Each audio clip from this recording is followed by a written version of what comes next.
Welcome to Star Wars Sundays, where we're going to explore the original trilogy and everything leading up to The Force Awakens. I am your host, Jerry Harrell, and this is Jeremy, the owner of Blam Entertainment, where we get all of our wonderful toys. So today, we're going to start right at the beginning. Jeremy, what are your earliest memories of Star Wars? Well, I was a little too young to see Star Wars in the theater when it first came out in 1977. Actually, I was not born yet.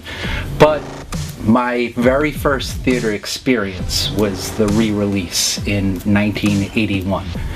And it's shaped me ever since. It's brought me into this world of sci-fi and fantasy.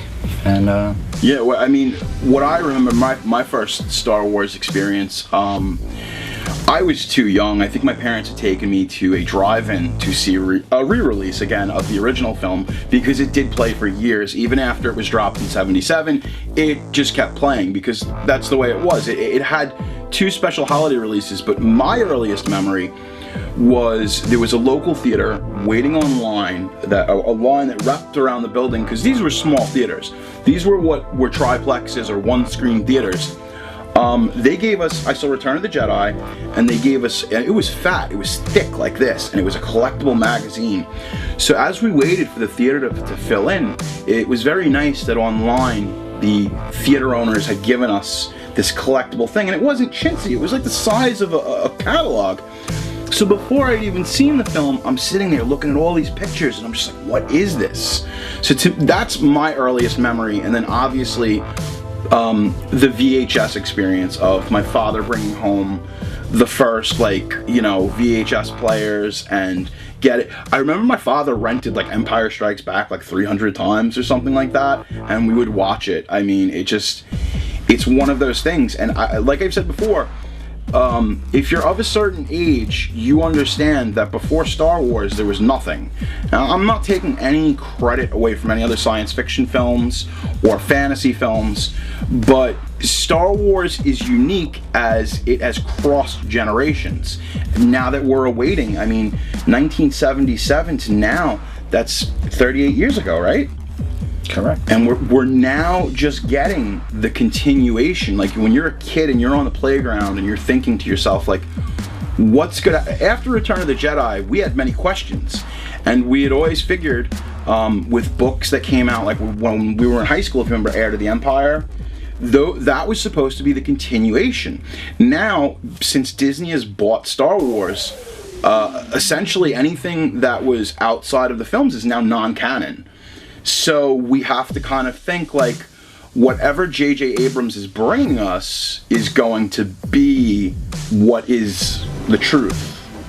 You see what I'm saying? There is no other Star Wars other than what we have here. A few years ago, they put out this Blu-ray set. They've re-released it. Walmart had some really fabulous steel books for these, and they were with different characters. If you bought them individually, you got Darth Maul, you got Yoda, but for me, I have this, and when you open this up, have you ever seen this? Not up close. Okay, it's cool. It's very much like a storybook. You see, when you open it up like this, you've got Darth Maul to represent episode, 1 and then 2. It goes chronologically, but it's very beautiful. It looks like a fairy tale book, and then you get to A New Hope, and that's really where, obviously, but just the way that they did this as a storybook, and there's a guide to the galaxy, and then there's bonus features, there's the Ewoks. This was a very nice way. I like this. It's like a hardbound book. But now, as we talked about the films, what were your first experiences with the Kenner line of toys? They were the staple for any child in the 80s. That's what you collected. Oh yeah. And my cousins, you see, the thing was, I had older cousins, so even before I had my own Star Wars toys, I kind of inherited toys because the cousins had gotten older, so I inherited A New Hope and Empire toys. But my favorite toy that I got was, there was an Ice Planet Hoth playset that Kenner did. Do you remember that? It was basically a big white piece of plastic that had, but I had so much fun. I think because I was the right age when Empire came out. I was probably 3-4 years old, and those are the years that you go into the backyard or you go outside, and I would go in the snow and I would put my little Planet Hoth playset out there and have all these adventures and probably almost get frostbite because I'd be outside so long playing with these figures. But Kenner changed the game. Like, Mattel had the option, and Mattel, one of the biggest, toy retailers, toy manufacturers in the world, they had the option, and they still kicked themselves in the ass many years later because they were like, we should have taken Star Wars, and Kenner ended up taking the chance on it, and it paid off in spades. So this brings us to now. We went through the whole episode 1 debacle. Tell me about when you were waiting online for episode 1. Let's go back to 1999. Well, 1999, I was living down in Florida at that point. I was going to school down there, and we thought it would be fun to have that wait online experience. So there were half a dozen of us that just camped out all night. We brought a television, played the original trilogy all evening long, brought a game system. We were playing Rogue Squadron, and our theory was we're all gonna buy 12 tickets apiece, and 60 of our closest friends were going to go and see this movie. And we turned it into a huge deal. It was the same for me, and I have to again tell the younger viewers out there was no Fandango. You had to go to the box office, you had to buy your tickets, we just bought tickets. We just got tickets for this film, and as we're filming this is actually, we're a week away removed from Halloween, and this movie doesn't come out until the week before Christmas, and pretty much most of the tickets, especially like IMAX 3D, they are sold out. You just can't get them. When they released episode 1, now this is prefacing that, Kenner had dropped the toys. Do you remember the midnight release? Much like they had done for The Force Awakens.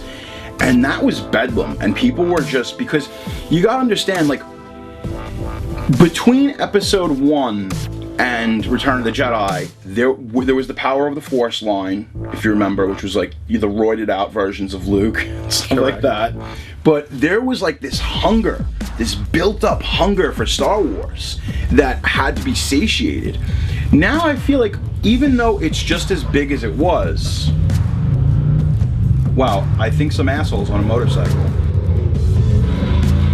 Wild hogs. I hope you get laid tonight by your wife who is completely unattractive. As I digress. So you had all these people waiting up, and there was this pent up demand, and people, I don't know if you remember that, they're like, I'm buying 40 Darth Maul figures. Oh, I remember that well. Okay. I was there. I was there too. Would you tell me about what your experience was? Just, I don't know. The most important thing was that there was excitement. There was, people looking forward to this new incarnation. They were delving back to, their childhood, and they wanted more. Yeah, at that time, 99, I had friends that worked in the movie theater, and we were able to sneak into the theater, which I believe the trailer for episode 1 was before Meet Joe Black, if memory serves. Yeah. So Meet Joe Black was like almost a 3-hour movie. So it played like 3, 6, and 9. And we went back like every 3 hours to go see it again, because the internet was not where it was, and watching trailers online, you had to go to a theater if you really wanted to see this trailer. I think maybe like Entertainment Tonight or some of the bigger shows eventually did show it, like they did show the trailer. But as far as episode 1's trailer, it was a game changer because technology was changing, and that's why it was at such a crazy impetus. And I think now that we look back, the prequels aren't very good. I hate to say it. I'm not a prequel hater, but they don't really hold a candle to 4, 5, and 6.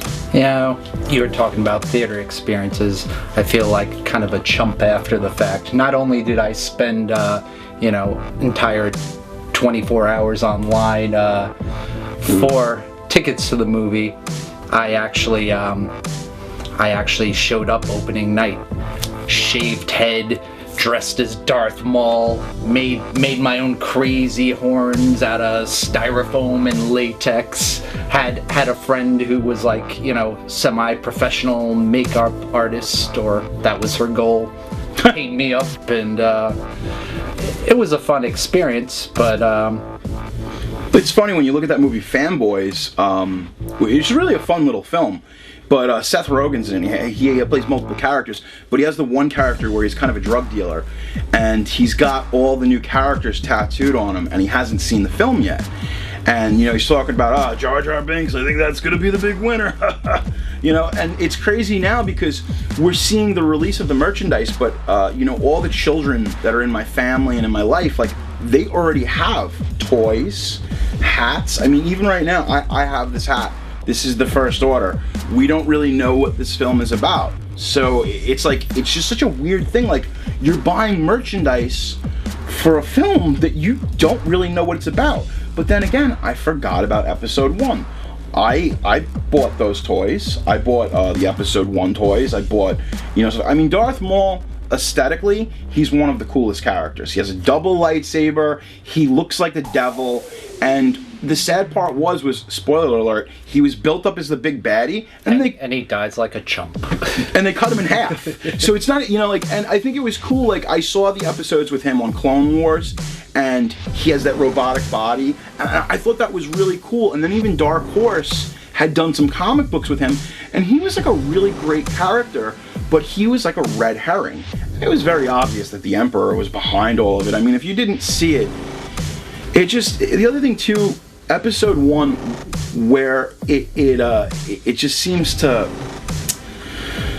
where it seems to fail is like all the trade. There's a Simpsons episode where they're like talking about, there's a spoof of it, and they're talking about trade routes and federations, and what we're seeing for these new films is real Star Wars, from the score to, obviously now we've got Han Solo back, we've got Chewbacca back. We still don't know what the deal is with Mark Hamill and Leia, because they're kind of keeping that a secret. So Jerry, I brought us a special treat today.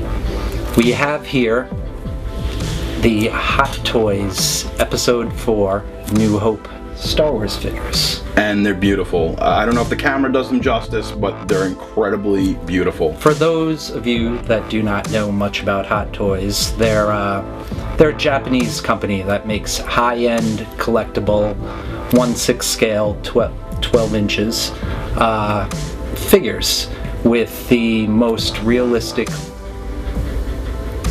detail likenesses that you've ever seen before.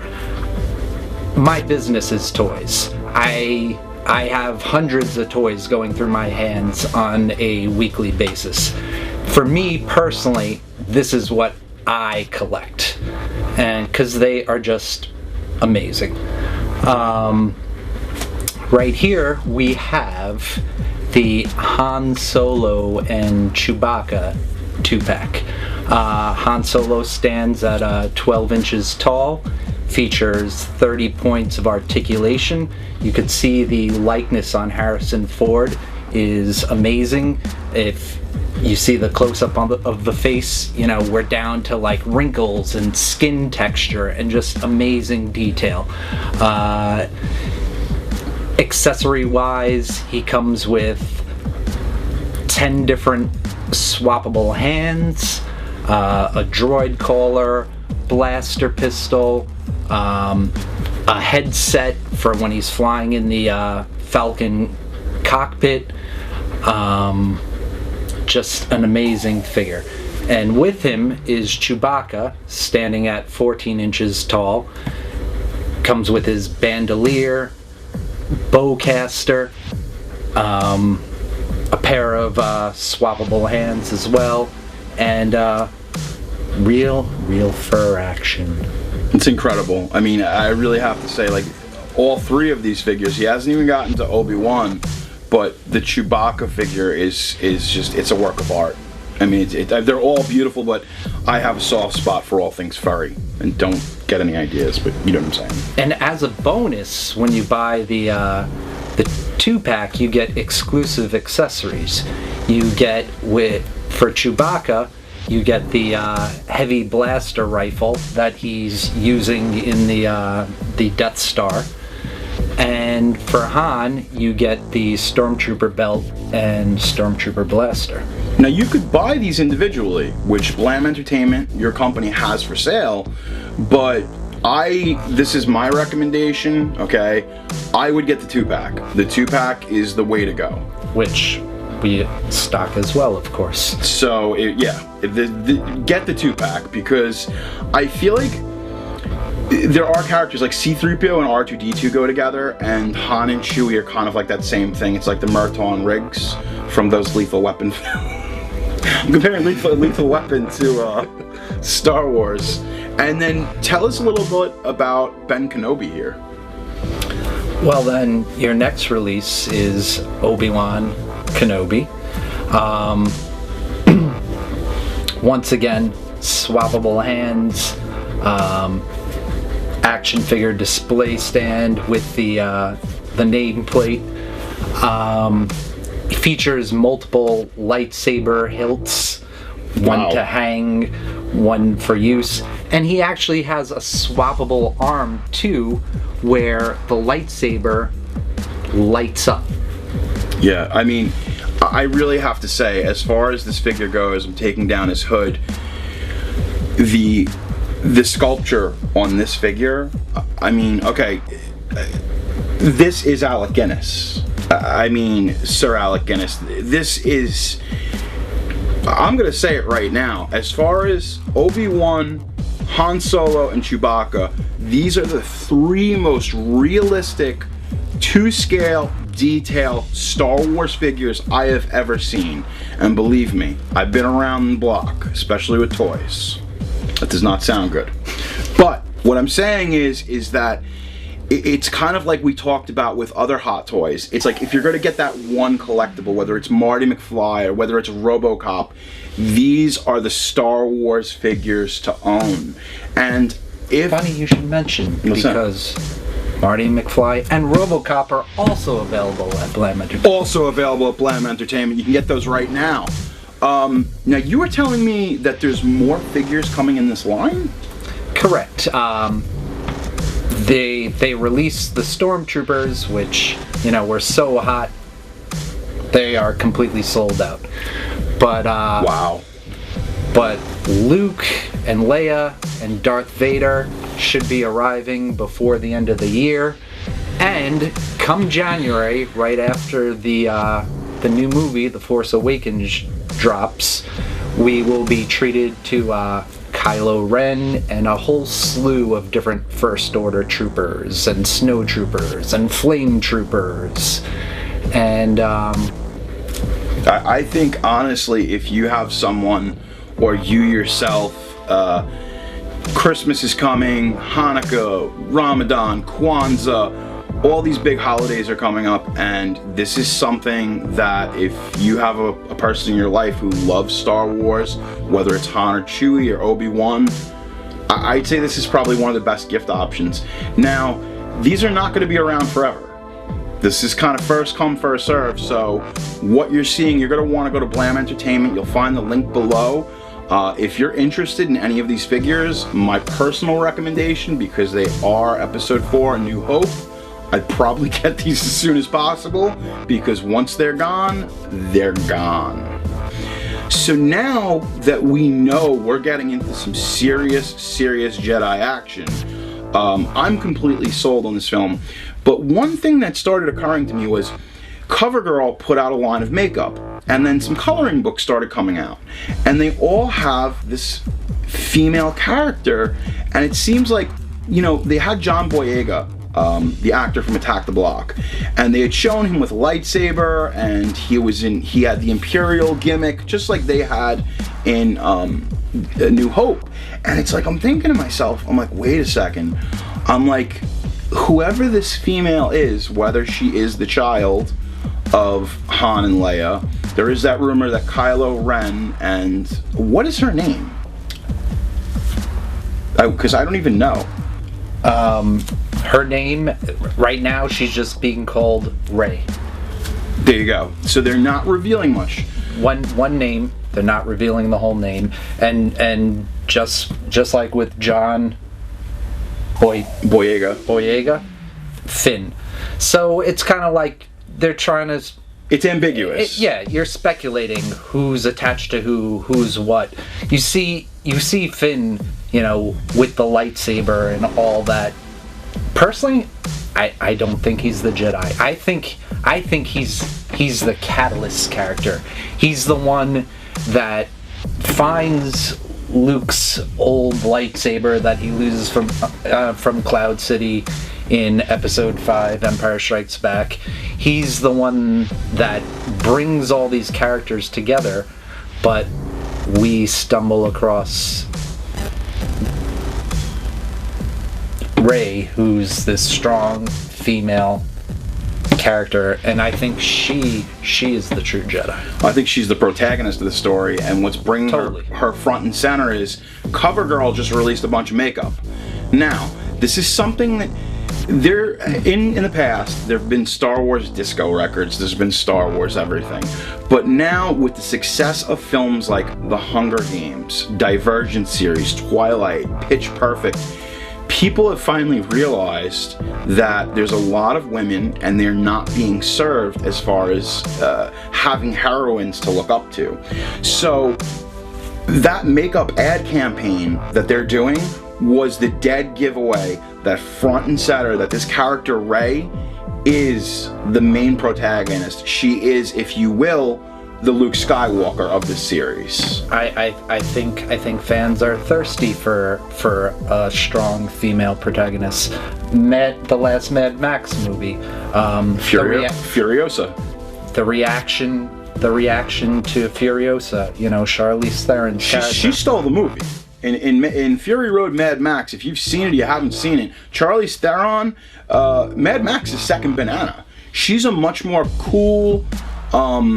She's a very brutal character. She has a lot of depth. There's more going on with her. I mean, he's just doing his Charles Bronson thing. He's Mad Max.